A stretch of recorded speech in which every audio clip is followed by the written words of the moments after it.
Assalamualaikum warahmatullahi wabarakatuh. Waalaikumsalam warahmatullahi wabarakatuh. Eh, Alhamdulillah, Alhamdulillahilladzi arsala rasulahu bil huda wa dinil haq liyudhhirahu ala dini kulli wa kafa billahi syahida, amma ba'du. Pertama-tama marilah kita ucapkan puja dan puji syukur kita kehadirat Allah Subhanahu wa taala yang telah memberikan kita rahmat serta hidayahnya sehingga kita bisa mengadakan kajian malam ini dengan sehat walafiat tanpa ada halangan apapun. Kedua kalinya sholawat serta salam mudah-mudahan tercurahkan atas junjungan Nabi kita Nabi Muhammad SAW yang telah membimbing kita dari jalan yang berliku-liku menuju jalan yang terang benderang, yakni Aidunul Islam. Ketiga kalinya saya di sini mengucapkan terima kasih kepada Ustadz Taufiq yang telah hadir pada kajian malam hari ini, yang dimana kajian malam hari ini bertemakan tata kelola persyarikatan. Seperti yang kita ketahui sebelumnya bahwa Majelis Tarjih dan Tabligh pimpinan pusat Muhammadiyah telah menggelar musyawarah nasional yang ke-31 secara virtual ya Ustadz ya, pada tanggal 29 November dan ini akan dilanjutkan pada tanggal 20 Desember nanti. Di Munas Tarjih ini membahas masalah-masalah keagamaan yang akan menjadi panduan bagi warga persyarikatan atau umat Islam secara umum. Majelis Tarjih sebagai dapur pemikiran strategis Muhammadiyah dalam mewujudkan nilai-nilai Islam yang maju dan mencerahkan. Untuk lebih jelasnya kepada Bapak Taufik, waktu dan tempat kami persilakan. CV-nya belum saya. CV-nya belum Ustaz. Iya, kemarin agak kurang ya. Iya. Enggak apa-apa. Bentar Ustaz. Nama Muhammad Taufik. Lahir pada tanggal 2 Februari. Tahunnya ini mungkin di rahasiakan aja. 78 ya kan? Oh iya, 78. Iya. Statusnya sudah menikah. Jenjang pendidikan sekolah madrasah aliyahnya Muhammadiyah 1 Karangasem Paciran Lamongan pada tahun 96. S1-nya Universitas Islam Negeri Sunan Ampel Surabaya. S2-nya Universitas Islam Negeri Sunan Ampel Surabaya juga. Organisasi yang pernah diikuti IMM Korkom Universitas Islam Negeri Surabaya, jabatan sebagai sekretaris. Yang kedua, Majelis Tarjih Pimpinan Daerah Muhammadiyah, jabatan sekretaris. Dan ketiga, Wakil Ketua Pimpinan Cabang Muhammadiyah Manyar sebagai wakil hingga sekarang ya Ustadz. Perpanjangan. Iya, perpanjangan. Pekerjaan sekarang sebagai pengajar di SMP Muhammadiyah 12 GKP, di SD Muhammadiyah 1 GKB dan SD Muhammadiyah 2 GKB. Yang tiga-tiganya Ustadz. Gantian ya. Oh, gantian. Iya. Langsung saja kepada Bapak Ustadz Taufik, waktu dan tempat kami persediakan. Iya, terima kasih Mbak Aini ya. Iya. Imawati Aini. Ya. Bismillahirrahmanirrahim. Assalamualaikum warahmatullahi wabarakatuh. Waalaikumsalam warahmatullahi wabarakatuh. Innal hamdalillah nahmaduhu wa nasta'inuhu wa nastaghfiruh wa na'udzu billahi min shururi anfusina wa min sayyiati a'malina. May yahdihillahu fala mudilla lahu wa may yudlilhu fala hadiya lahu. Asyhadu an la ilaha illallah wahdahu la syarika lahu wa asyhadu anna Muhammadan abduhu wa rasuluhu la nabiyya ba'dah. Allahumma shalli wa sallim wa barik ala nabiyyina Muhammadin wa ala alihi wa ashabihi ajmain walhamdulillahi alamin, amma ba'd. Teman-teman imawan dan imawati yang saya banggakan dan yang saya muliakan, insya Allah dirahmati oleh Allah SWT.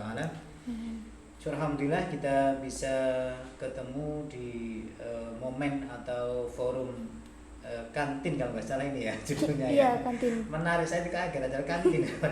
Ternyata kajian rutin seperti itu ya, ketarjian yang kebetulan malam ini akan sharing, akan discuss terkait dengan tata kelola persyarikatan. Sekali lagi mudah-mudahan ini ada sebagai forum yang memberikan nilai makna khususnya bagi generasi muda, khususnya di Imawan dan Imawati selaku menjadi ordo Muhammadiyah harus tahu betul bagaimana tata kelola yang ada di persyarikatan Muhammadiyah. Ya. Kedua kalinya salawat dan salam semoga tercurahkan kepada Tuhan kita Nabi Allah Muhammad SAW. Mudah-mudahan kita termasuk umatnya, generasi muda yang luar biasa. Mudah-mudahan ini semua adalah bagian dari cara kita untuk membumikan sunnah Nabi dan kelak kita akan mendapatkan syafaat dari beliau. Amin, amin ya rabbal alamin. Imawan dan imawati sekalian yang dirahmati Allah, saya jadi teringat ya kalau diundang mahasiswa ini teringat saya back kembali ke belakang ya, tempo dulu 98 itu ya, saya juga aktif di IMM seperti itu.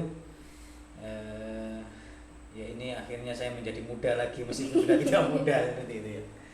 Oke Mbak ini ya malam ini kita akan sharing terkait dengan tata kelola persyarikatan Muhammadiyah seperti itu ya.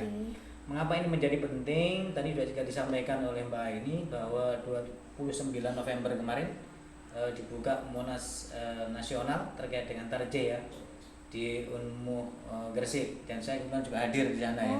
Okay. Ya memang kita kondisinya virtual, kita harus memaklumi karena kondisi ini harus tetap jalan kegiatan Munas ini yang awalnya direncanakan kalau tidak ada pandemi kan ya Gresik ini menjadi tuan rumahnya seperti itu, tapi kita tetap tuan rumah tapi dengan virtual ya. Oke. Jadi memang Majelis Tarjih ini keberadaannya sangat diharapkan oleh warga Muhammadiyah khususnya dan umumnya adalah tentu masyarakat Indonesia ya, dalam rangka untuk merespon, dalam rangka untuk menanggapi segala persoalan-persoalan yang memang butuh solusi. Ya, karena apa? Karena Majelis Tarjih ini keberadaannya memang untuk memproduk, untuk memberikan jawaban, untuk memberikan panduan terkait dengan bisa jadi keagamaan yang sifatnya rutinitas atau amalia ibadah, juga bisa terkait dengan hal-hal yang baru yang sifatnya itu pemikiran, yang sifatnya ini butuh memang harus dikaji secara detail seperti itu. Nah, termasuk yang kita bahas rencana nanti saat ini adalah tata kelola persyarikatan. Ini adalah hasil diskusi atau hasil rembuk Munas Nasional ke-27 dilaksanakan di Malang ya Mbak ini ya. Kebetulan yang dikaji diantaranya hasil kajian tentang Munas itu adalah bagaimana kemudian Muhammadiyah merumuskan tentang tata kelola persyarikatan. Ya, artinya apa? Bahwa ini menjadi penting karena Muhammadiyah bisa eksis sampai 100 tahun, 108 ya, ini melampaui batas. Ini adalah yang kedua, harapannya seperti itu. Ini karena salah satunya ini menjadi ciri khas yang dimiliki Muhammadiyah adalah organisasi yang modern, organisasi yang dikelola secara profesional. Nah, diantaranya juga karena ada namanya rumusan tata kelola persyarikatan itu. Nah, untuk lebih detailnya, saya kira ini kita mungkin akan tinjau dari sisi beberapa hal. Yang pertama, tentu tata kelola ini diharapkan keberadaannya adalah bagaimana kemudian mampu untuk memberikan nilai tambah, ya, untuk memberikan wawasan, memberikan penguatan kepada pimpinan maupun kepada warga Muhammadiyah. Harapannya ke sana seperti itu. Ya. Jadi konteksnya adalah bagaimana ini sebagai sarana, sebagai sistem untuk pemberdayaan ya. Pemberdayaan di aset, baik itu terkait dengan aset material maupun aset spiritual maupun aset sosial ya. Itu semua akan dikelola secara bagus kalau memang ini didasari dengan tata kelola yang sesungguhnya seperti itu, Mbak ini. Oke, kemudian terkait dengan ini tentu harus ada embel-embelnya fikih syariah. Jadi untuk di manajemen ini harus didasarkan pada nilai syariat atau nilai-nilai dasar hukum ya, sehingga ini menjadi nilai-nilai yang betul-betul sesuai dengan petunjuk Allah dan Rasulnya seperti itu. Dikelola tapi tetap berprinsip pada nilai-nilai syariah, harapannya ke sana. Nah, maka kemudian tata kelola ini sebenarnya aspeknya kan 3 hal ya. Yang pertama adalah aspek pribadi, kemudian aspek sifatnya keluarga, dan aspek keumatan. Jadi kalau orang itu ingin sukses jalan hidupnya tentu harus dikelola pribadinya, di manajemen nih, self management. Bahasa saya mungkin dari teori manajemen personalnya seperti itu. Yang kedua juga sama, ketika ingin rumah tangga itu sukses, mawaddah warahmah, semua impian keluarga seperti itu, juga ada tata kelolanya. Seperti itu. Nah, itu hanya dengan keumatan yang termasuk Muhammadiyah, organisasi yang besar ya, yang luar biasa. Ini kalau bisa kan hampir menyaingi posisi negara seperti itu kan. Hampir ke sana. Nah, maka ini juga harus dikelola secara profesional ya. Sehingga maka dibutuhkan namanya tata kelola persyarikatan itu. Oke. Saya kira spirit yang dibangun dari beberapa Al-Qur'an ini ada sebagai acuan Muhammadiyah kenapa ini menjadi penting untuk tata kelola persyarikatan ini. Salah satu diantaranya adalah di surat Ad-Dzariyat ya. Allah sampaikan a'udzubillahi minasyaitonirrajim wa ma khalaqtul jinna wal insa illa liya'budun ya. Kata Allah, tidaklah aku ciptakan jin dan manusia kecuali untuk beribadah pada Allah. Nah, fungsi nilai ibadah itu adalah bagaimana bisa menjadikan fungsi, tentu tidak hanya dinilai ibadah yang sangat sederhana dan sangat simpel ritual keseharian itu tidak, tapi konteksnya adalah bahwa kita mengelola sebuah organisasi itu juga bagian dari ibadah dan itu tugas manusia sesuai dengan khalifatul fil ard. Itu yang pertama. Yang kedua adalah termasuk di surat Hud, Allah juga sampaikan bahwa Allah ciptakan bumi ini kita sebagai penghuninya untuk memakmurkannya. Nah, untuk bisa memakmurkan dan memanajemen ini supaya eksistensi atau keberadaan bumi ini langgeng dan memberikan nilai manfaat secara rahmatan lil alamin seperti itu ya, maka juga harus ada pengelolaan yang bagus dan profesional. Maka difungsikan kenapa ini menjadi penting. Dan yang ketiga tentu adalah spirit yang dibangun adalah berdasarkan surat Al-Hasyr itu ya. A'udzubillahi minasyaitonirrajim. Ya ayyuhalladzina amanu taqullaha wal tanzur nafsum ma qaddamat lighad. Ya, hai orang yang beriman, bertakwalah kepada Allah dan hendaknya setiap person, setiap individu itu memperhatikan apa yang akan dilakukan hari esok. Ini adalah teori manajemen, teori tata kelola.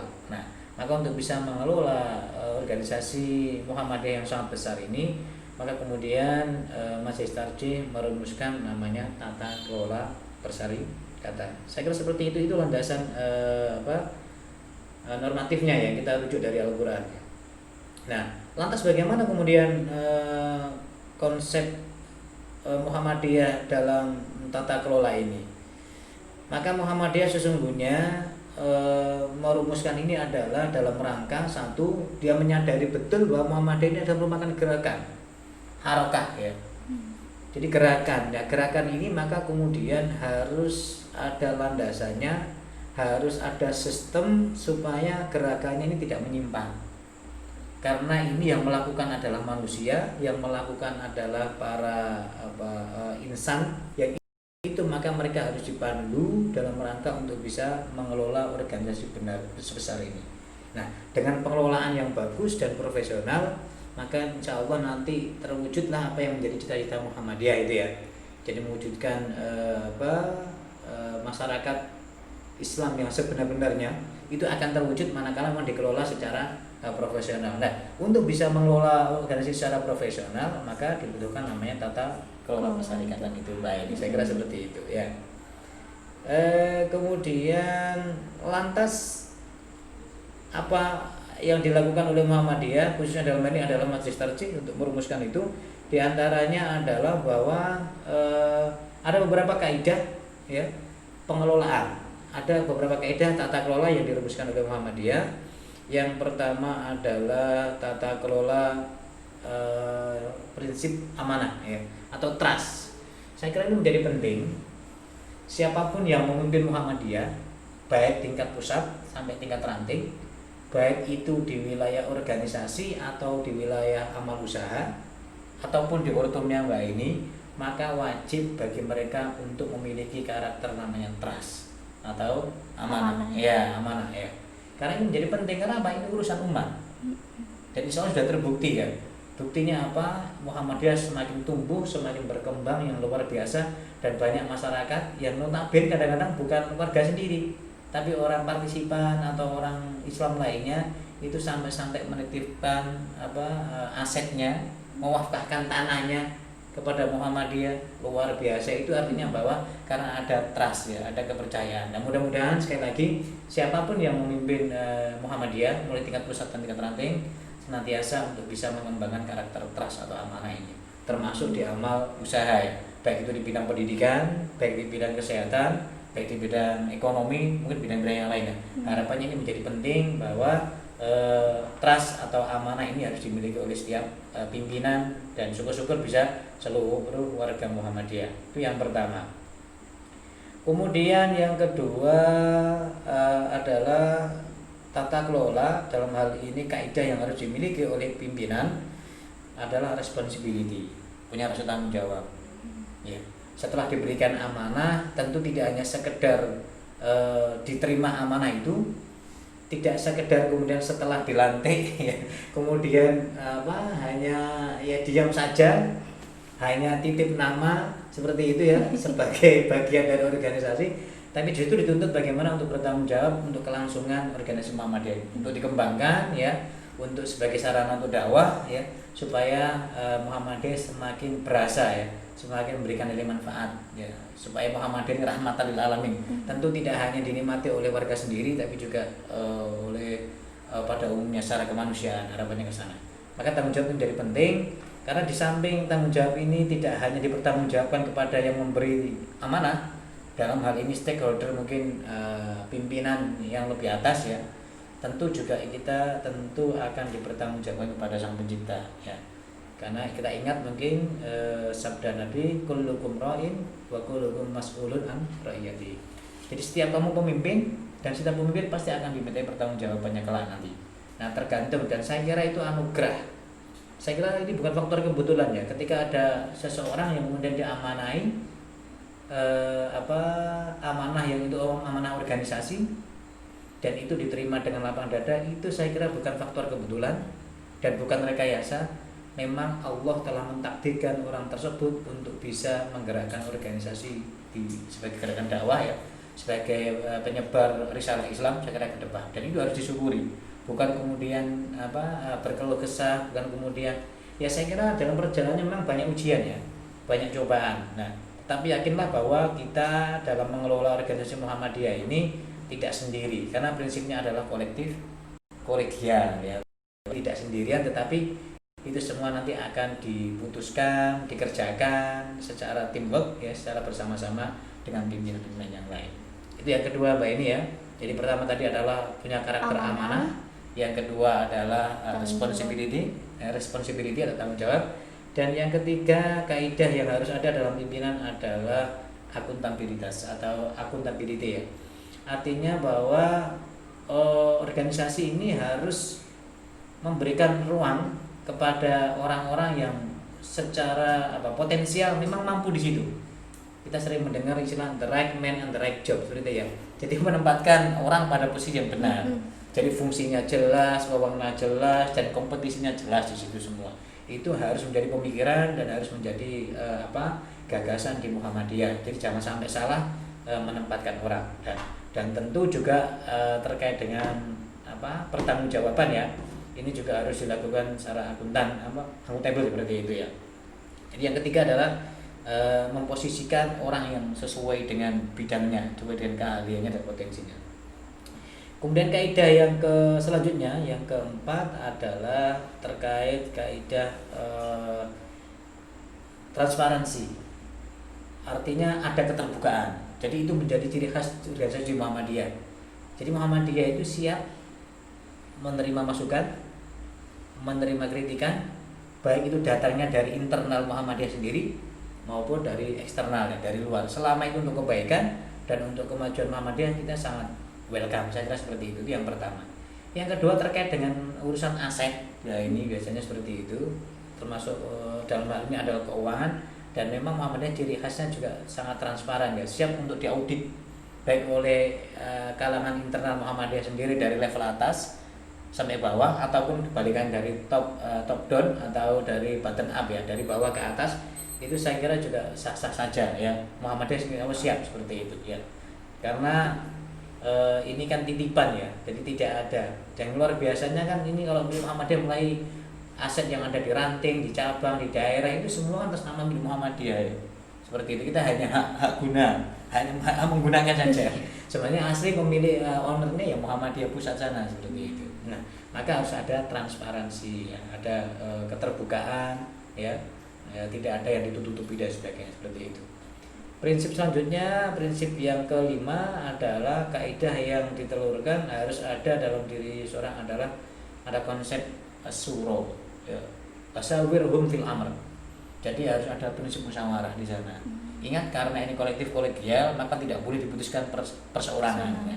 Karena kolektif kolegial berarti harus melibatkan banyak orang, melibatkan banyak pimpinan, ya, melibatkan banyak kalangan, karena demi kemaslahatan Muhammadiyah, ya, seperti itu. Maka harus ada namanya forum meeting, ya, forum bermusyawarah untuk mufakat, untuk memutuskan persoalan, untuk mengambil kebijakan dan seterusnya, seperti itu. Dan saya kira Muhammadiyah sudah melakukan hal demikian, sehingga ada namanya ada musran, ada muscat, kemudian ada musda, ada muswil, ada mutamar, kemudian ada tanwir, sampai kemudian dalam sisi yang sangat sesuai dengan organisasi di bawahnya atau di lembaga juga ada beberapa rapat-rapat yang sifatnya seperti yang kita alami yang barusan kemarin itu ada munas dan sebagainya. Itu kan bagian dari munas tarjih, juga bagian dari cara atau wujud untuk wasawirun fil amr, untuk memusyawarahkan segala persoalan, seperti itu. Kemudian selanjutnya ini yang keenam adalah tata kelola persyarikatan terkait dengan efisiensi. Jadi ini karena amanah umat, maka tidak boleh digunakan seenaknya sendiri, seperti itu ini, ya. Artinya harus pandai-pandai untuk bisa memprioritaskan, ya. Ada efisiensi, tidak boros, ya. Jangan mengambil kebijakan, jangan melakukan tindakan yang itu sesuatu yang tidak penting, yang tidak urgent dan tidak bernilai, ya. Sesuatu yang tidak manfaat. Ini seperti itu, ada prinsip efisiensi. Nah, efisiensi di sini bisa dalam konteks efisiensi SDM, ya, sumber daya manusianya, ya. Jangan sampai kelebihan seperti itu, ya, yang tidak bisa diberdayakan, gitu maksudnya, ya. Yang kedua juga efisiensi yang lain, saya kira ke sana. Kemudian yang ketujuh ini terkait dengan kaidah tata kelola yang ketujuh, ada independent organization. Jadi Muhammadiyah saya kira sudah terkenal dengan kemandiriannya. Jadi tidak kemudian menggantungkan nasibnya kepada orang lain, ya, dalam hal ini juga kepada pemerintah. Tetapi andai kata pemerintah mau membantu Muhammadiyah, welcome. Tapi andai kata tidak dibantu dalam konteks untuk berdakwah, untuk menjalankan segala gerak dakwahnya, saya kira Muhammadiyah sudah cukup cukup mandiri dan cukup untuk melakukan itu semua, ya. Itu adalah prinsip independensi atau kemandirian. Kemudian prinsip yang selanjutnya yang ke-8, kaidah yang ke-8 adalah equality sosial. Jadi ada keadilan dan kesetaraan. Saya kira Muhammadiyah ini harus menjadi gagasan dan menjadi pemikiran dan menjadi arus yang dilakukan oleh para pimpinan di Muhammadiyah, ya. Jadi Muhammadiyah harus menganggap semua itu sama, ya, semua punya hak untuk menyatakan pendapat dan semua juga punya kesempatan untuk bisa dipilih menjadi pimpinan, seperti itu. Nah, sehingga prinsip ini harus ditekankan. Kemudian tidak ada yang namanya ada yang diperlakukan istimewa, seperti itu, tidak ada ini, ya. Jadi harus sama, ya. Ada prinsip keadilan atau equality sosial, seperti itu. Kemudian yang selanjutnya prinsip yang ke-9, yang terakhir mungkin terkait dengan kaidah tata kelola persyarikatan ini adalah obey the rules atau kepatuhan terhadap syariah atau kepatuhan terhadap undang-undang. Saya kira ini menjadi ciri khas Muhammadiyah juga. Ya, artinya Muhammadiyah ruang dan gerak dakwahnya ini kan harus bersumber pada sumber yang kokoh, ya.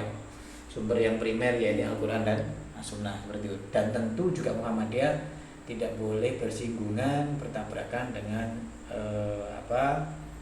konstitusi negara. Nah, dalam hal ini mungkin adalah undang-undang dan Pancasila, seperti itu. Itu menjadi penting, ya. Sehingga ruang geraknya Muhammadiyah itu menjadi selaras dan kemudian bisa untuk berkembang sampai sedemikian rupa, seperti itu. Oke Mbak, ini selanjutnya dan teman-teman Imam dan Imamati yang dirahmati Allah. Kenapa apa sih tujuan kemudian Muhammadiyah merumuskan tata kelola persyarikatan ini? Setidak-tidaknya adalah satu, ini sebagai acuan untuk difahami oleh para pimpinan, baik pimpinan Muhammadiyah yang saya katakan di awal tadi, maupun pimpinan AUM, pimpinan Amal Usaha Muhammadiyah, tingkat pusat maupun sampai tingkat ranting, supaya geraknya itu tidak melenceng jauh dari misi dan visi persyarikatan. Sehingga ada panduannya seperti itu. Itu yang pertama. Yang kedua tentu harapannya adalah dengan adanya tata kelola yang dirumuskan oleh Majelis Tarjih ini, maka bisa melakukan efisiensi yang saya katakan tadi.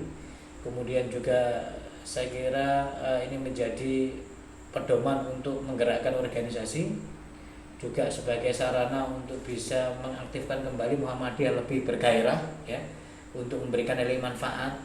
Saya kira seperti itu dalam konteks yang lebih luas secara kemanusiaan, dalam berbangsa juga seperti itu, kontribusinya sangat-sangat ditunggu.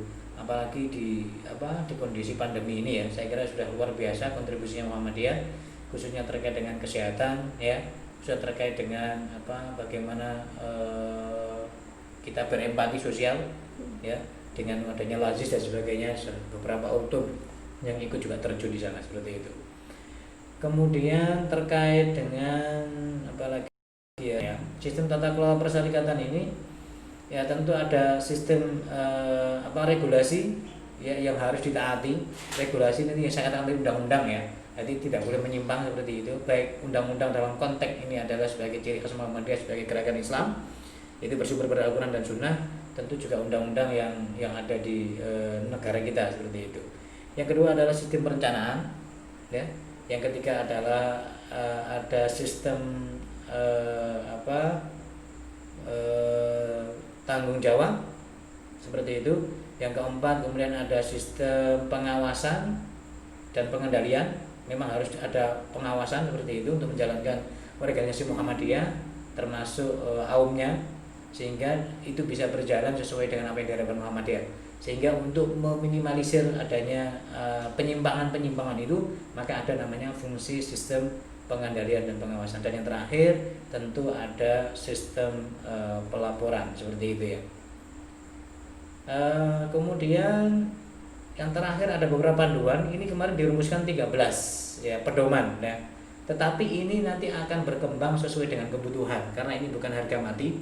Nanti sesuai dengan kebutuhan, kalau memang harus ditambah ya akan ditambah.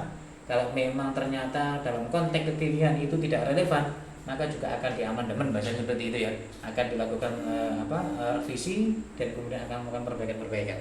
Saya kira seperti itu Mbak, ini mungkin yang dapat saya sampaikan sebagai prolog. Kalau memang ada yang mau didiskusikan atau mau istilahnya di sharingan, monggo seperti itu. Sementara itu dulu dari saya ya. Terima kasih atas penjelasan yang sangat menarik.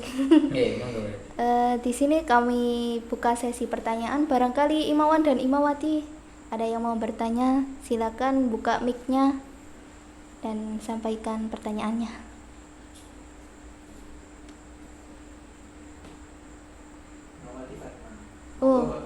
Monggo Mbak Fatma. Imawati Fatma. Saya mulai ya pertanyaannya. Iya, silakan Mbak Fatma. Imawati Fatma. Bismillahirrahmanirrahim. Assalamualaikum warahmatullahi wabarakatuh. Waalaikumsalam warahmatullahi wabarakatuh. Saya mau bertanya kepada Ustaz Taufik. Ya Mbak Imawati Fatma. Ya, Imawati Fatma. Jadi kalau selain mensejahterakan, selain juga utamanya untuk mensejahterakan umat, dibangun untuk menjadi bagian dari pendukung gerak dan langkah ini. Termasuk salah satunya IMF, IPM, Pemuda dan lain-lain. Nah, bagaimana kemudian ini dapat bersinergi dan berkolaborasi dengan baik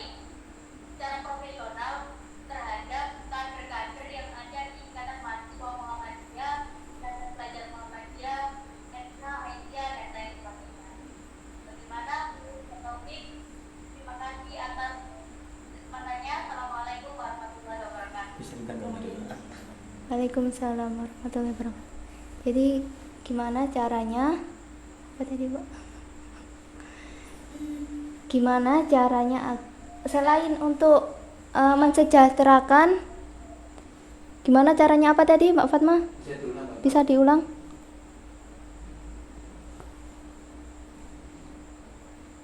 Agak terputus dari tengah-tengah tadi. Halo, Mbak Fatma. Kata kuncinya yang belum ketangkap.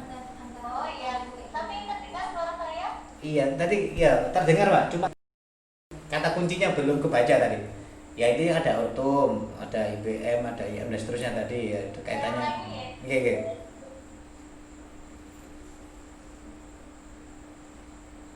Gitu ya. Intinya, bagaimana kemudian AUM ini bisa bersinergi secara profesional dan apa ya, secara background sama Muhammadiyah gitu. Jadi secara profesional tapi tetap ada kriteria ini adalah bagian dari Muhammadiyah. Bagaimana AUM bisa bersinergi dengan ortom di Muhammadiyah. Oke. Seperti itu. Oke. Terima kasih Ustaz. Ya, sama-sama Mbak Imawati Fatma, iya. Fatma ya. Iya. Oke, terima kasih. Gimana? Langsung. Terima kasih. Langsung saja dijawab, Iya. Ustaz. Ya, terima kasih Imawati Fatma. Iya, saya kira memang pada prakteknya kadang-kadang memang ada ya dibilang jarak, ada kadang-kadang ada jarak seperti itu ya. Bagaimana bisa mengkoordinasikan, bagaimana bisa mengkomunikasikan sehingga semua ortum ya itu bisa gayung bersambut, bisa bersama-sama, bisa bersinergi untuk bisa menjalankan roda organisasi ini, bisa menjalankan dakwah secara bersama-sama. Harapannya dengan tentu karena memiliki kepentingan yang berbeda-beda, tetapi pada prinsipnya kan sama, bagaimana bisa mewujudkan masyarakat Islam yang sebenarnya, harapannya seperti itu. Nah, tentu yang harus dilakukan adalah bagaimana kemudian ini harus ada ruang untuk berkomunikasi ya. Jadi ada ruang untuk bisa berkomunikasi intens antara ortum dengan hal ini adalah AUM ya, tadi disinggung dengan AUM ya. Nah, sekarang pertanyaannya sejauh mana kita sudah melakukan komunikasi dengan antara ortum dengan AUM tersebut ya, sehingga kali ini terjalin hubungan yang harmonis, terjadi komunikasi yang efektif. Insya Allah ini akan menjadi landing, menjadi sesuatu yang bisa menjadi kekuatan yang luar biasa. Karena saya tahu betul, karena memang saya juga pernah mengalami menjadi ortum ya, IMM khususnya, itu kan dalam rangka untuk bisa menggerakkan kegiatan dan programnya, itu kan butuh namanya budget atau biaya untuk bisa melaksanakan kegiatan tersebut. Ujung-ujungnya memang kita mengandalkan AUM mau tidak mau, baik itu AUM pendidikan ya, pendidikan yang notabene mungkin dia mungkin siswanya banyak sehingga pendapatannya juga besar seperti itu kan. Kemudian juga mungkin kampus ya, kemudian juga kesehatan, rumah sakit. Ya, saya kira itu menjadi hal yang wajar saya kira ya. Karena memang ya tugasnya Muhammadiyah mahasiswa ya dalam rangka untuk itu. Iya. Karena belum ada income generatif, pendapatan yang bisa untuk mensuplai kegiatan mereka. Nah, saya kira ini memang harus dibangun lah sebuah komunikasi efektif ini. Jadi teknisnya saya kira bisa dilakukan, kita selaku ortum ini bisa untuk berkomunikasi baik itu secara langsung maupun kalau sekarang ini karena pandemi mungkin ya baik teknologi seperti itu ya, kita memang harus saling mengakrabkan diri, saya kira seperti itu. Jadi kalau sudah kita saling komunikasi, saling berkoordinasi, saya kira tidak ada hal yang kemudian untuk tidak mungkin untuk bisa dilakukan secara bersama-sama. Itu yang pertama. Yang kedua adalah tentu memang harus dibangun sebuah mindset bahwa kita ini adalah saling membutuhkan, saya kira seperti itu ya. AUM juga butuh kita juga butuh mereka, seperti itu. Jadi kalau ini sudah terbangun, saya kira ya untuk kedepannya saya kira sesuatu yang kita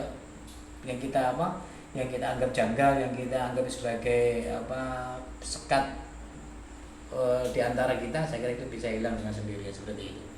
Jadi kata kuncinya komunikasi efektif ya. Nah, setelah komunikasi efektif, nanti kan kita bisa untuk bersharing terkait program-program yang bisa sharing kan, saya kira seperti itu. Nah, Contoh umpama mahasiswa itu punya konsep untuk ada bakti sosial seperti itu. Nah, kemudian rumah sakit juga punya.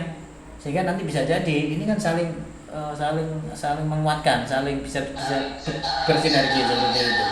Ya. Jadi kita yang menggerakkan, mewadai, mungkin sambil kita yang mencari masanya, ya.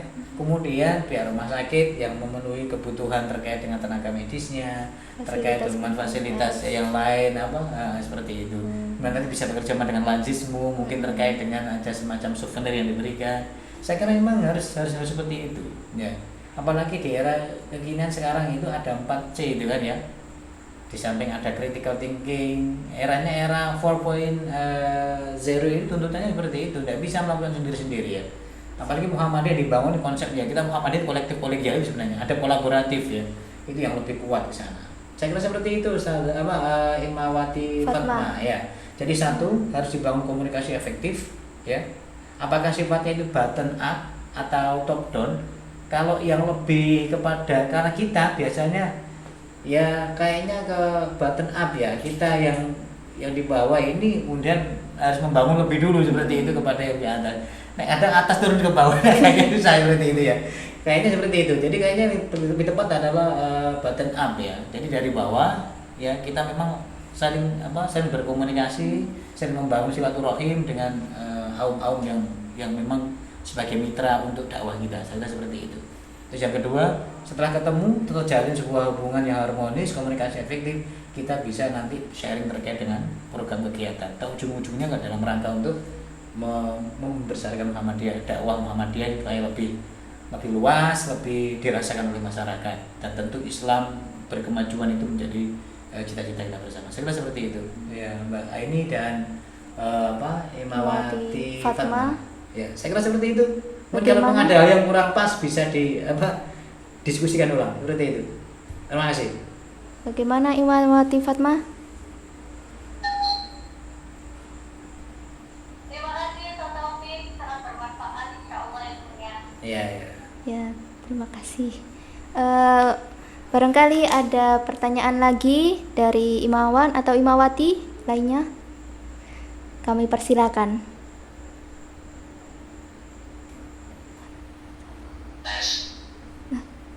Ya, dengan Imawan siapa? Halo, masuk suaranya. Ya, masuk. Ya, Imawan siapa ini? Oke. Silakan perkenalkan diri. Aini. Oh iya, Imam. dengan Imawan Afik. Silakan ajukan pertanyaan Anda. Ya, silakan Imawan Afik. Oke, terima kasih. Assalamualaikum warahmatullahi wabarakatuh. Waalaikumsalam warahmatullahi wabarakatuh. Terima kasih atas kesempatannya. Sebelumnya saya mengenal betul tentang Pak Taufik dari Ustadz saya, Alam dari Ustadz saya juga, Ustadz Wasmin dari Ujung Pangkal. Oh, Karena waalaikumsalam. saya sering cerita tentang Iya. buku ataupun kitab. Terima kasih. Yang saya tanyakan Pak tentang tata kelola persyarikatan. Iya. Macam lain Pak, tetapi dalam kepala saya itu sudah sudah berpikir ataupun memandang perspektif dari berbagai sudut pandang Pak. Iya. Jadi mungkin bisa kasih keterangan saya. Untuk yang pertama Pak tentang ini Pak tentang kelola, tentang kenetralan Muhammadiyah terhadap menolak sesuai dengan hitoh dan kasar, tentang menolak dan Nasir juga ngomong netral ataupun menolak untuk peace. Sedangkan yang dilihat pilpres kemarin ataupun berkata yang sekarang banyak terjadi ataupun yang saya lihat ada penyelundupan meskipun itu bukan ranah ataupun bukan di dalam ranah organisatoris, tetapi dalam ranah individu itu pun akan membawa ke ranah organisatoris Pak. Itu gimana Pak barometer untuk kita netral sebagai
Waalaikumsalam warahmatullahi wabarakatuh. Himawan Afik. Afik. Oke, terima kasih Himawan Afik. Saya mencoba sesuai dengan kapasitas pengalaman yang saya miliki tentunya. Saya apresiasi, ini pertanyaannya agak lumayan ini. Nanti Mbak ini bisa bantu saya seperti itu. Oke, iya. Ini sangat berat bagi saya untuk menjawab sebenarnya ya.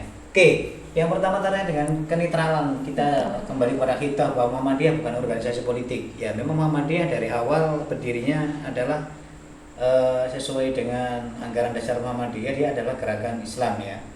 Jadi gerakan Islam, dakwah amar ma'ruf nahi munkar dan tasdid yang bersumber pada Al-Qur'an dan As-Sunnah. Itu garis kitohnya seperti itu. Nah, saya kira juga Pak Haidar mengingatkan kembali setiap ada event bangsa ini ada gawe besar, tentu itu menjadi sebuah polemik ya. Dan saya kira tidak hanya di level pucuk pimpinan, di grassroots tingkat bawah sendiri juga rame. Saya ini melok sapa seperti itu ya. Ya, jadi harus melihat sisi dua yang berbeda, Himawan Afik ya. Yang pertama harus dipotret dari sisi Muhammadiyah sebagai organisasi dakwah tadi, organisasi Islam dakwah amar ma'ruf nahi munkar dengan khitoh ya, timang bukan politik praktis, dan dia memang tidak akan pernah ya menjatuhkan dirinya kepada politik praktis. Itu yang pertama. Dan saya kira itu sudah tidak ada diskusi lagi ya. Saya kira kita sepakat ya. Jadi mulai dari pimpinan pusat sampai ranting pun akan sepakat itu. Nah, yang jadi polemik, menjadi problem adalah kemudian ketika ya ada salah satu di antara pimpinan atau ada salah satu di antara warga Muhammadiyah yang kemudian kepingin terjun aktif dalam dunia politik praktis, tentu itu nantilah yang akan menjadikan ya, Muhammadiyah dalam tanda kutip ini agak rame, agak berpolemik seperti itu ya. Karena di satu sisi dia memang tidak akan pernah membawa organisasi Muhammadiyah, tetapi orang akan melihat bahwa dia adalah warga Muhammadiyah. Ini ibaratnya kan seperti koin ya. Mata uang koin itu bermata dua sisi yang berbeda. Jadi kalau kita melihat koin yang 1000 itu ya, itu gambarnya kan di satu sisi ada angka, di satu sisi ada gambar seperti itu ya. Artinya dua hal yang berbeda tapi jadi satu kesatuan. Ya. Maka kemudian harus bisa memilah dan memilih. Maka netralnya dilihat dari mana? Netralnya bahwa Muhammadiyah tidak akan pernah mengeluarkan mengeluarkan edaran, mengeluarkan surat instruksi untuk mensupport secara langsung kepada seseorang yang kemudian direkomendasi seperti itu. Nah, kecuali sekali lagi, kecuali kalau memang ada yang kemarin di Jawa Timur itu adalah utusan golongan, karena memang tidak mengatasnamakan partai seperti itu ya, maka konteksnya berbeda. Nah, jadi jawaban saya seperti itu, Himawan Afik. Sekali lagi, memang ini ada dilema kalau sudah melihat konteksnya adalah ada pimpinan ya, atau ada warga Muhammadiyah yang memang kemudian dia terjun di dunia. Dan itu saya kira diizinkan oleh Muhammadiyah, tetapi jangan membawa nama Muhammadiyah atas nama kepentingan politik itu. Tetapi faktanya di lapangan, realitas di lapangan tidak bisa ya. Jadi artinya faktanya orang yang ada di bawah ya, di grassroots itu mesti akan melihat dua sosok itu, dua figur yang berbeda. Di satu sisi dia adalah sebagai person ya, person yang terjun di dunia politik, tapi di sisi yang lain dia juga membawa alma mater secara tidak langsung ya, membawa alma mater Muhammadiyah, orang Muhammadiyah, wis pilih guys, iya Muhammadiyah, daripada kamu milih sing nggak jelas. Nah, saya kira seperti itu. Jadi konteks netralnya adalah bahwa secara institusi, secara organisatoris Muhammadiyah tidak akan pernah menginstruksikan, Muhammadiyah tidak akan pernah mengklaim bahwa untuk menjatuhkan atau memutuskan salah satu partai atau satu orang yang dianggap untuk bisa mewakili Muhammadiyah, kecuali yang tadi ya utusan golongan lain konteksnya seperti itu. Jadi terus yang kedua itu yang jawaban saya seperti itu. Polemik ini saya kembalikan kepada personal masing-masing seperti itu. Jadi kan toh pada akhirnya saya selaku personal, apakah atas nama Muhammadiyah atau kan bukan atas nama Muhammadiyah, pada akhirnya juga punya hak ya punya hak atau kewajiban ya, hak untuk memilih ya, untuk mewakili ya. Pertimbangannya begini, memang di sebagian masyarakat kan kadang ada abai atau apatis terhadap terhadap partai terhadap politik ya. Tetapi justru kadang-kadang kalau kita mengabaikan itu, artinya kita dalam tanda kutip ya, mungkin golput atau gimana seperti itu ya, itu menjadi problemnya apa? Justru itu akan dimanfaatkan oleh orang lain yang kemudian yang notabene adalah mereka itu punya kekuatan. Dengan hilangnya satu suara saya umpamanya seperti itu, maka itu kalau nanti ternyata di panggung perpolitikan ini suara saya sangat berharga untuk mengimbangi di sebelah saya, ya itu jadi problem nih Mas. Jadi kadang-kadang dilema, makanya ada yang garis keras itu gak politik-politikan, gak padean seperti itu ya. Padahal ujung-ujungnya nanti kebijakan yang akan ditelurkan itu juga hasil dari pemilihan, karena sistemnya memang seperti itu. Dilema memang kita. Ya ada yang ekstrim berpendapat kita hidup di dunia di negara yang dalam tanda kutip ya tidak kondusif seperti itu ya untuk kemajuan Islam. Tapi memang faktanya memang seperti ini. Memang kita harus memilih. Ya, saya kira itu jawaban saya, Imawan Afik ya. Jadi sekali lagi kenetralannya adalah barometernya bagaimana kita mengukur secara secara institusi. Muhammadiyah tidak pernah mengeluarkan, Muhammadiyah tidak menginstruksikan untuk menjatuhkan satu pilihan atau satu tertentu seperti itu. Ya, kecuali dari golongan ya. Golongan memang mewakili Muhammadiyah, suara Muhammadiyah. Saya kira seperti itu. Dan ternyata sampai ketiga kalinya ini masih belum sukses ya. Ternyata Muhammadiyah itu memang punya banyak pilihan seperti itu. Jadi sangat varian ya, seperti itu. Saya kira seperti itu ya. Pertanyaan yang pertama Mas Afik, Imawan Afik. Yang kedua tadi terkait tata kelola terkait dengan medsos. Ya kebetulan karena ini belum dibahas oleh Mas Jetarji di Munas. Ya saya kira sangat normatif ya. Artinya normatifnya ya karena memang kita mencoba untuk ya ini sebuah keniscayaan, memang dunia medsos tidak bisa dihindari ya, tetapi bagaimana kemudian kita menggunakan itu sesuai dengan tata kelola, sesuai dengan syariat ya. Saya kira kita harus pandai-pandai untuk menempa diri ya, jangan sampai kita itu ya ini bahasanya kan sama dengan membuat fitnah, membuat berita hoax dan sebagainya seperti itulah ya, itu coba kita hindari. Toh kalau kita sebagai konsumen itu karena kita hanya menikmati, jangan mudah percaya dengan berita yang kemudian baru kita dengar. Perlu harus ada semacam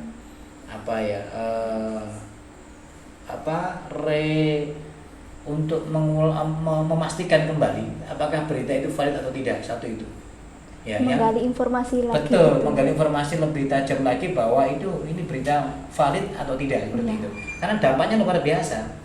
Kalau tiba-tiba sudah informasi itu kita baca, kemudian langsung kita share tanpa kita filter dulu, tanpa kita cross check dulu ya, seperti itu ya, maka kemudian menjadi bahaya. Bahayanya apa? Kita telah melakukan kesalahan yang kesekian, apalagi dunia maya ya. Sekali masuk itu kan langsung bisa jadi diviralkan oleh teman-teman kita yang telah kita berikan informasi, dan ternyata faktanya itu hoax ya, seperti itu. Itu naudzubillah min dzalik. Ya, saya kira etika ini tetap juga harus kita pahami bersama bahwa bagaimana kita bermedsos ya. Meskipun Muhammadiyah mungkin belum mengeluarkan tata kelola terkait dengan dunia media sosial, pemanfaatan media sosial. Saya kira seperti itu. Ya, Mas Afik atau Iman, saya kira seperti itu ya. Jadi tetap nilai-nilai keagungan moral, nilai-nilai etika dalam berkomunikasi. Bedanya kan kalau kita dilarang untuk berkomunikasi dengan kasar, dengan bahasa-bahasa yang agak menjurus kepada sara, itu kan sekarang bahasanya sudah diwakili dengan bahasa jempol kita ini. Intinya cuma itu saja kan, lebih banyak ini. Ya kalau kita mengumpat orang lain nggak boleh kan, seperti itu, menghina orang lain nggak boleh ya. Dan yang lain sama sebenarnya, hanya bedanya sekarang lebih banyak diwakili oleh jempol dua kita, jempol tangan kita kan. Dan ini lebih cepat daripada lisan. Lisan ini masih bisa bertahan, tetapi artinya satu orang one by one masih bisa di manage ya. Tapi kalau sudah by medsos ini luar biasa dampaknya seperti itu. Jadi etika dalam berkomunikasi kembalikan ke situ saya kira Mas, atau Imam Afik ya. Ya. Jadi etika berkomunikasi, bagaimana kemudian kita ada di dalam Al-Quran kan kaulan sadida, ya, kaulan karima, seperti itu ya. Perkataan yang lemah lembut, perkataan yang baik, yang sopan. Saya kira juga sama seperti itu. Ya, hanya bedanya ini dalam bentuk verbal, ini dalam bentuk tulisan, writing ya, dalam bentuk jempol seperti itu yang menggerakkan. Saya kira seperti itu, mudah-mudahan bisa memberikan gambaran ya. Nanti kalau belum clear ya, bisa di feedback, bisa didiskusikan ulang ya. Saya kira seperti itu, Imawan Wafik. Bagaimana Imawan Afif? Apa ada Oke Pak, mungkin menambah sedikit Pak. Nggih, monggo. Ya, jadi gini Pak, Nggih. mungkin dalam etika media sosial ketika Ya. saya ngobrol-ngobrol tentang ataupun bersama teman-teman Ya. apa ya Pak, punya ideologi salah gitu. Oh iya ya. Jadi selalu menyoroti tentang ide itu Pak. Iya. The Times, benar-benar di Times ataupun akun-akun yang lainnya itu pandangan dari teman-teman saya itu ada menumbuhkan eksistensi ataupun meniru dari sebelah kita Pak. Kita sebutkan ada ulama, Iya. NU online ataupun NU garis lurus. Muhammadiyah selalu mengikuti dalam kayak eksistensi untuk menaikkan viewers ataupun perhatian terhadap angkat untuk selalu menyimak ataupun melihat narasi-narasi ataupun pengetahuan dari internet itu Pak. Jadi yang saya mungkin bisa digarisbawahi Pak, Iya. Muhammadiyah ataupun Times yang berlandaskan Muhammadiyah, foundernya juga orang Muhammadiyah, itu lebih ingin mencari perhatian dari masyarakat, eksistensi dari masyarakat, mendapatkan perhatian ataupun meningkatkan ide itu luar biasa di internet. Oke. Untuk mengarahkan masyarakat dengan nilai-nilai Islami yang sesuai dengan Al-Quran dan As-Sunnah, seperti itu Pak. Oke, ya. Ya, saya tangkap Imawan Wafik. Ya. Ya, saya kira memang pertarungan faham atau ideologi di medsos luar biasa Mas ya. Maka kemudian kita mestinya Muhammadiyah juga punya kesempatan dan punya peluang, punya potensi untuk bisa membuat itu juga ya. Maka di Jawa Timur itu ada namanya PWMU itu kan. Nah, itu sebagai sarana untuk itu, dalam rangka untuk bisa mengimbangi seperti itu. Nah, ya persoalannya kemudian tadi untuk menaikkan rating dan sebagainya ya tidak ada masalah, saya kira seperti itu ya. Cuma persoalannya kemudian ini nggak tahu dilihat dari si positif atau negatifnya kan, seperti itu ya. Ya, kalau dilihat dari positifnya, harapannya dengan adanya media itu warga Muhammadiyah bisa memahami apa yang menjadi faham, apa yang menjadi ideologi persyarikatan seperti itu. Harapannya ke sana dengan adanya itu. Nah, memang faktanya di lapangan tidak banyak yang mengakses itu. Maka tugas kita untuk bisa mengedukasi dan mensosialisasikan itu, saya kira ke sana. Ya, kalau bukan kita selaku generasi muda, siapa lagi kan seperti itu ya.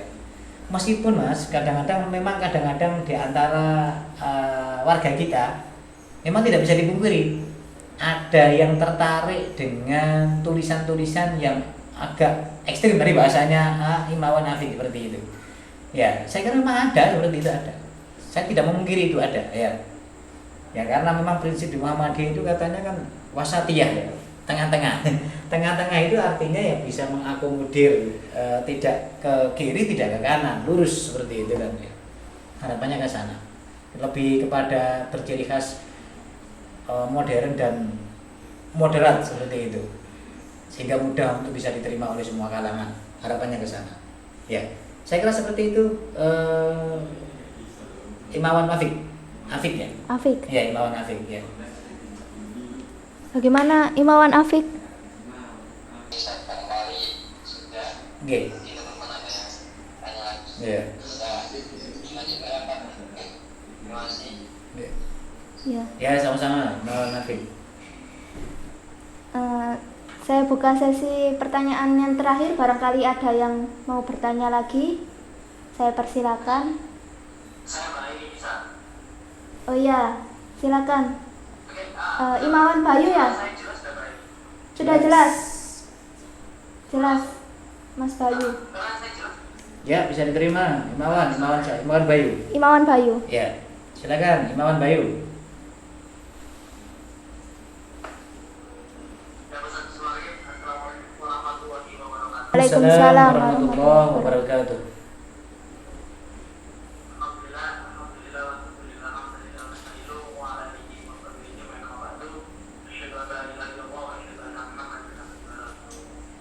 Selamat malam disampaikan kepada Ustaz Taufik ya. Waalaikumsalam ya. Alhamdulillah beliau malam-malam jauh-jauh hadir ke markas IMF, jadi saya selaku IMF mengucapkan terima kasih sebesar-besar ya Ustaz. Ya, sama-sama Mas. Semoga kader kita di IMF juga meniru ya semangatnya Ustaz Taufik. Amin, amin. Mungkin ini Ustaz sedikit pertanyaan dari saya, mungkin sedikit ada kesamaan ya dengan yang disampaikan dari Mas Taufik tadi Ustaz ya. Iya. Kita tahu masalah yang ini ya Pak ya, yang pilkada saat ini, yang hari ini dilakukan misalnya mau dilaksanakan gitu ya. Dari Muhammadiyah juga sudah membuat sebuah pernyataan bahwa memang tidak mendukung. Kenapa tidak mendukung? Karena memang pertimbangan takutnya nanti ada kluster-kluster baru dalam penyebab COVID lagi gitu betul ya. Iya. Namun yang jadi masalah adalah terkadang nggak sempat dipraktekkan gitu, nggak sempat apa yang kita sampaikan diterima oleh pemerintah di zaman awal saat ini, sehingga Muhammadiyah sebenarnya udah tahu ini kok aneh ini. Informasi dari kita, nasihat dari kita, maksudnya dari kita kok tiba-tiba nggak diperhatikan sama sekali oleh pemerintah. Yang kedua Ustaz ya, hari ini menarik bahas di televisi ini semua media banyak gonjang ganjingnya. Ada salah satu ormas yang membuat sebuah acara hajatan untuk anaknya gitu ya, tapi terjadi sebuah penyerangan dari pihak aparat maupun pemerintah dengan alasan untuk mengendalikan COVID. Tapi di sisi lain ada salah satu anak dari presiden ya mengadakan kampanye Ustaz, tapi aman gitu lah, aman-aman aja gitu Ustaz ya. Hampir semua media seakan-akan menyerang umat Islam, menyerang salah satu ormas tersebut gitu. Padahal kita melihat bahwa ini ada ketidakadilan kan gitu Ustaz ya. Iya, iya. Lalu menurut Ustaz kiranya gimana nih Ustaz? Ketika kita warga Muhammadiyah berharap kalau bisa apa yang kita sampaikan harus secara intelektual, tapi kita ada rasa nggak terima di sini. Kok bisa seenaknya gitu pemerintah memainkan hal semacam itu? Jadi ada rasa kita ingin melawan gitu Ustaz. Tapi menurut Ustaz optimalnya perlawanan seperti apa sih? Yang kita nggak dikatakan salah, terus perlawanan yang kita nggak dikatakan radikal. Sudah, Mungkin Pak. bisa dijelaskan sama Ustaz Taufik, biar paham kita yang masih muda, energinya masih sangat keras untuk memberontak, tapi kita diarahkan jadi lebih halus dalam penolakan, dalam pengawalan lebih halus. Nah, itu tadi. Terima kasih. Assalamualaikum warahmatullahi wabarakatuh. Waalaikumsalam warahmatullahi wabarakatuh. Silakan. Imawan Bayu ya. Ya, Imawan Bayu. Oke, terima kasih Imawan Bayu. Iya, jiwanya menggelegar karena masih muda seperti itu ya. Ya, saya teringat ketika 1998 Imawan Bayu. Saat itu ada peristiwa terkait dengan jatuhnya status quo itu ya. Dengan reformasinya yang digulirkan oleh Bapak Amin Rais ya. Saya juga mengalami itu. Saya juga ikut sampai konvoy ya, termasuk jalan kaki mulai dari Polda sampai DPR 1 sebagainya ya. Itu yang saya alami, sampai dikejar-kejar aparat juga pernah seperti itu ya. Masa-masa itu ya seperti itu ya. Saya kira untuk mensikapi dua hal yang disampaikan oleh Imawan Bayu tadi, yang pertama terkait dengan ini ya, isu tentang terkait dengan pilkada. Ya memang inilah realitas yang kita hadapi seperti itu. Jadi memang kita ini mau bergerak lebih dari apa yang kita harapkan itu kadang-kadang tidak bisa Iman Bayu, karena ada kode etik yang melekat dalam organisasi Muhammadiyah. Apalagi kita ini underpunya Muhammadiyah. IMM itu kan bagian dari Muhammadiyah, ortumnya Muhammadiyah, underpunya Muhammadiyah, sama seperti itu. Sehingga langkah gerak kita pun juga tidak boleh menyalahi langkah dari Muhammadiyah seperti itu. Nah, saya kira yang sudah dilakukan oleh Bapak pimpinan Muhammadiyah, pimpinan pusat itu sudah melakukan sebenarnya tindakan atau dalam rangka untuk bisa menyuarakan ya aspirasi warga Muhammadiyah sudah dilakukan. Nah, dalam bentuk saya kira sudah membaca semuanya, saya juga sempat membaca seperti itu ya. Itu ditulis oleh pimpinan pusat Muhammadiyah dalam rangka salah satu diantaranya dari sekian itu adalah mohon karena kondisi pandemi ini untuk bisa kiranya menunda.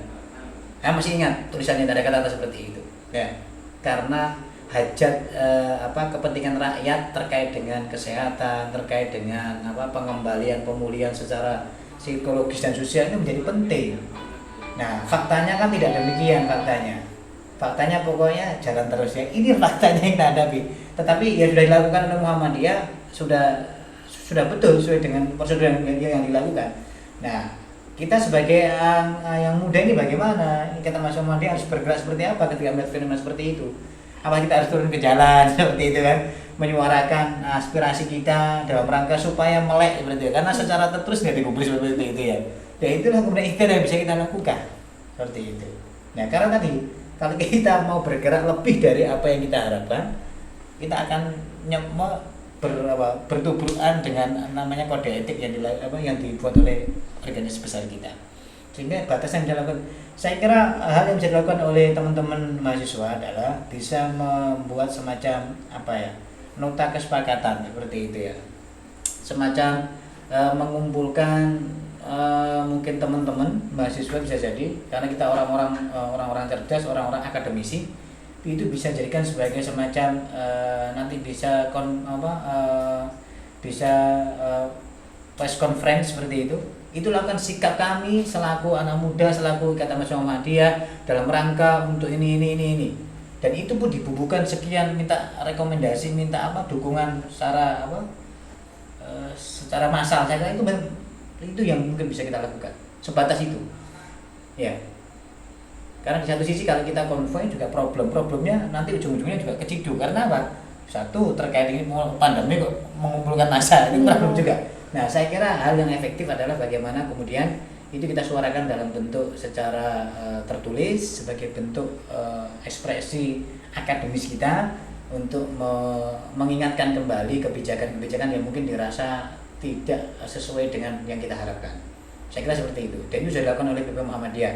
Dan mestinya tidak berhenti di PP, artinya di PW pun dilanjutkan, kemudian di PD pun dilanjutkan, di PC, di PR, termasuk di AUM, termasuk di ORTUM, semua harus sepakat mestinya satu suara gawe seperti itu semuanya.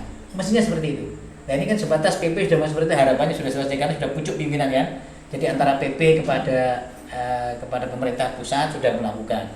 Harapannya kan ini landing, ternyata faktanya kan masih seperti ini. Itu yang pertama, jawaban pertama saya. Yang kedua terkait dengan mensikapi ada ketidakadilan, ya itulah dunia. Ya faktanya seperti itu Mas, lagi-lagi persoalannya seperti itu. Ya. Ada ketidakadilan, ya saya paham betul seperti itu. Kalau melihat fenomena fakta di lapangan kan seperti itu. Ini menjadi PR kita bersama. Sesungguhnya Muhammadiyah ini sudah layak, sudah waktunya untuk membuat namanya mass media yang skalanya ini sudah tidak hanya nasional tapi internasional. Karena apa? Karena kita punya lulusan, punya SDM yang luar biasa, punya kampus-kampus yang broadcast itu hampir semua di UMM juga ada sebagian. Itu sudah layak kali kita punya stasiun televisi sendiri yang itu mampu untuk bisa menjawab atau mengcounter terhadap berita-berita yang dalam tanda kutip ini adalah tidak bisa dipertanggungjawabkan, atau memang dia dalam tanda kutip ada pengekangan yang tidak bisa dia bisa bergerak secara luas seperti itu. Dan saya kira paham betul lah, era saat ini memang mass media dalam tanda kutip ada terjadi seperti itu. Ya, saya kira seperti itu. Jadi langkah yang harus dilakukan, ya memang kita harus minimal dari diri kita. Ya kalau memang dalam konteks TV mass media dalam hal ini ada televisi kayaknya nggak mungkin kan yang bisa kita lakukan. Ya mungkin dalam bentuk tulisan. Ya, dalam bentuk tulisan yang kita buat, mungkin dikirim di BW-mu atau dikirim di media-media sosial yang lain. Saya kira itu bisa yang kita lakukan. Ya, saya kira ini sebagai langkah awal ya. Daripada kita tidak berbuat sama sekali dan langkah kita apa yang harus dilakukan melihat ketidakadilan seperti itu, yang harus kita lakukan ya sesuai dengan jargon kita akademisi dan intelektual yang ada dalam diri ini bisa kita arahkan ke sana. Saya kira seperti itu. Imawan Bayu, kalau mungkin ada yang mau di-sharingkan monggo. Imawan Bayu, gimana? Baik Ustaz, terima kasih disampaikan. Cuma mohon maaf sekali. Iya. Ini di rumah saya HP-nya suaranya Ustaz nggak terdengar sama sekali. Oh iya dah, ngulang kan? Jelaskan sama Mbak Hari Ustaz ya. Nanti bisa lihat di YouTube-nya aja ya, Mas Bayu. Nanti biar disimpulkan sama Mbak Eri, insya Allah YouTube-nya ada Ustaz sama semoga bermanfaat. Oke. Oke. Oke, makasih Imawan Bayu. Mbak Eri, saya kembalikan ke moderator. Ya, kalau disimpulkan lagi mungkin waktunya kurang. Itu ya Mas Bayu, bisa dilihat di YouTube-nya nanti ya Mas Bayu ya. YouTube-nya di Maren TV. Oke, itu barangkali pertanyaan yang terakhir. Terima kasih saya ucapkan kepada Ustadz Muhammad Taufik telah hadir di podcast kali ini. Saya kira itu yang dapat saya sampaikan. Andai kata itu ada sesuatu yang baik, sesuatu yang membangun, sesuatu yang memberikan motivasi, memberikan keteguhan dalam berideologi Muhammadiyah, dalam perjuangan Muhammadiyah, ini adalah suatu hal yang harus kita syukuri ya. Berada di lingkungan orang-orang yang baik, lingkungan orang yang senantiasa berpikir secara berkemajuan khusus kami. Ya mudah-mudahan tidak berhenti di sini, teman-teman juga sama. Apalagi langkah kakinya teman-teman masih panjang ya. Jadi hitam putihnya bangsa ini saya kira tergantung dari teman-teman yang masih punya peluang untuk menggerakkan dakwah ini melalui tentu gerakan teman-teman yang lakukan seperti itu. Saya hanya berharap mudah-mudahan teman-teman tetap konsisten, tetap komit terhadap apa yang menjadi khitok kita seperti itu. Meskipun kadang-kadang apa yang kita inginkan, apa yang kita harapkan tidak sesuai dengan kenyataan. Ya, jangan pernah menyerah. Ini mungkin bagian dari kita. Karena pada masa Nabi kan ya tantangannya kan real, jelas gitu ya. Ya tantangan kita ya ini dinamikanya era kekiniannya ya seperti ini. Ini bagian dari tantangan dakwah. Nah, sekarang pertanyaan kemudian apakah dengan tantangan seperti ini kita akan berhenti atau justru kita akan lari ya, menjadi pecundang untuk bilang ya? Tentu tidak. Tetap kita akan konsisten, komit ya sesuai dengan menjadi khitab yang telah dirumuskan oleh Muhammadiyah harapannya ke sana. Ya, dan mudah-mudahan sekali lagi apa yang kita kaji pada malam hari ini terkait dengan tata kelola persyarikatan ini juga menjadi acuan teman-teman yang berada di pimpinan di cabang IMM Gresik ini ya, supaya ini memberikan warna berbeda dengan organisasi-organisasi lain. Saya kira itu dari saya dan saya mohon maaf atas kekurangan ya. Kalau ada kebenaran datangnya dari Allah, kalau ada kesalahan dari tutur kata, dari statement, dari perilaku, itu adalah murni dari saya sendiri sebagai manusia biasa. Ya, saya kira itu dari saya. Mohon maaf. Nasrun minallah wa fathun qarib wa basyiril mu'minin. Assalamualaikum warahmatullahi wabarakatuh. Waalaikumsalam warahmatullahi wabarakatuh. Sekian dari kami. Apabila ada salahnya kami mohon maaf. Billahi fisabilil haq fastabiqul khairat. Assalamualaikum warahmatullahi wabarakatuh. Waalaikumsalam warahmatullahi wabarakatuh.